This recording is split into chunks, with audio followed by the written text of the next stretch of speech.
Frédéric Gallia, je suis secrétaire nationale à l'UNSA en charge de la qualité de vie au travail, de la santé au travail et du handicap.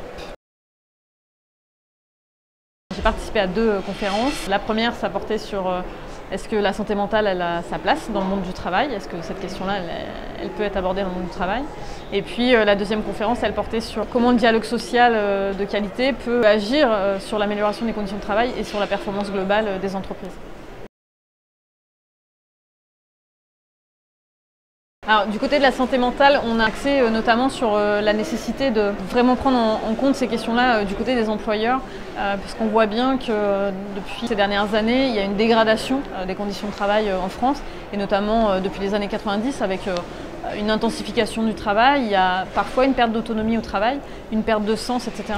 Et puis du coup ça génère des risques psychosociaux et derrière, quand on parle de santé mentale aux employeurs, en fait il y a une vraie problématique qui est oui mais ça relève de l'intime, ça relève de la vie privée, ça relève de la vie professionnelle et nous on pense que c'est un peu une fuite en avant parce que aujourd'hui si on ne traite pas de ces questions-là et on voit que les pathologies qui relèvent du psychique et du mental sont en forte expansion, et ben l'entreprise elle perd quelque chose parce que ça joue sur l'absentéisme, ça joue sur le turnover, ça joue sur la perte de compétences et que donc il y a des choses à faire, y compris parce que les organisations du travail peuvent être source d'atteinte à la santé mentale et psychique des salariés. C'est vrai pour les salariés et c'est vrai aussi, et je pense qu'il faut le mettre en avant, pour les managers qui sont bien souvent coincés entre le marteau et l'enclume. Il y a quand même des études qui démontrent qu'un manager sur 2 se retrouve en difficulté psychologique à cause du travail.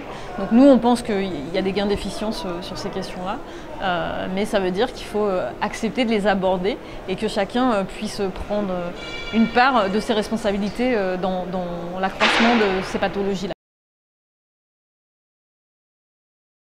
Pour nous, un dialogue social efficace, en tout cas pour l'UNSA, c'est d'écouter les salariés, mais c'est surtout de les entendre, parce qu'en fait, ils ont un certain nombre de choses à dire. Et parfois, ils sont aussi porteurs de solutions très pragmatiques, mais qui en fait sont beaucoup plus efficaces que certains plans d'organisation du travail qui auraient pu être pensés en amont, mais du coup parfois un peu en chambre parce que par des directeurs, etc., qui sont parfois, je dis bien parfois, je ne fais pas de généralité, éloignés du travail réel qui est vécu au quotidien.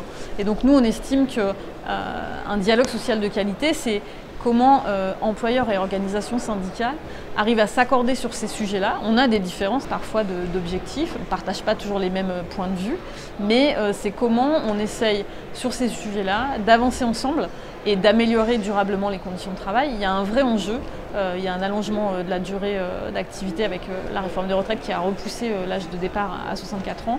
Et il y a des vrais enjeux sur l'amélioration des conditions de travail. On parle beaucoup en tout cas dans l'actualité, on parle beaucoup du coût du travail. Les employeurs disent qu'il ne faut pas augmenter le coût du travail en France. Ne pas agir sur les conditions de travail, ça a un coût. Ça a un coût économique pour les entreprises, sur leur performance, je l'ai dit, parce que absentéisme, etc.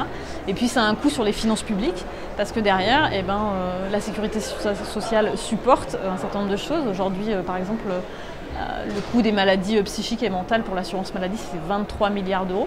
C'est devenu le premier poste de dépenses de l'assurance maladie. Alors, tout ne relève pas du travail, mais en tout cas, il y en a une partie qui est corrélée. Et donc, il faut pouvoir avancer sur ces questions-là.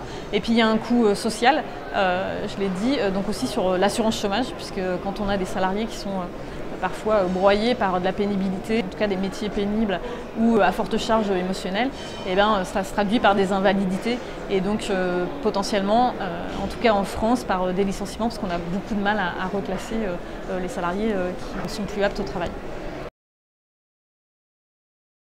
Je pense que se confronter les uns aux autres, en tout cas quand on parle de conditions de travail, ça ne peut pas marcher. La priorité, c'est d'établir des diagnostics et ces diagnostics ils doivent être partagés.